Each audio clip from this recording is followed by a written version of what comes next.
ورتل القرآن ترتيلا. بسم الله الرحمن الرحيم. الحمد لله والصلاة والسلام على سيدنا رسول الله وعلى آله وصحبه ومن والاه. أهلا بيكم. الإجابات أخبارها إيه في الفروع؟ متلخبطين شوية ولا نص نص ولا تمام؟ طيب، الفيديو اللي فات كان المقام الفرعي اللي تليت بيه هو مقام الباستنكار. طيب، اسمع بقى الترتيل التالي وحاول تميز المقام الفرعي اللي هقرأ بيه. بسم الله الرحمن الرحيم.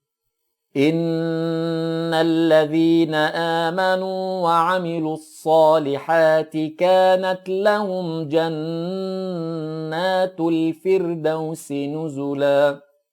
كانت لهم جنات الفردوس نزلا خالدين فيها لا يبغون عنها حولا. قل لو كان البحر مدادا لكلمات ربي لنفد البحر قبل أن تنفد كلمات ربي ولو جئنا بمثله مددا. قل إنما أنا بشر مثلكم يوحى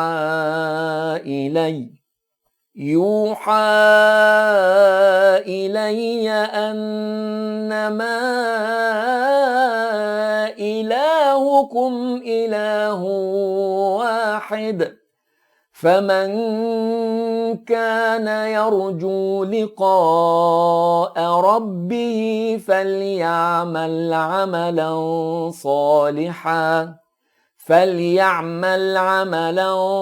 صالحا ولا يشرك بعبادة ربه أحدا. صدق الله العظيم. يا ترى المقام الفرعي اللي قرأت بيه دلوقتي اسمه ايه؟ انتظر الإجابة إن شاء الله في الفيديو التالي. نشكركم والسلام عليكم ورحمة الله وبركاته. ورتل القرآن ترتيلا.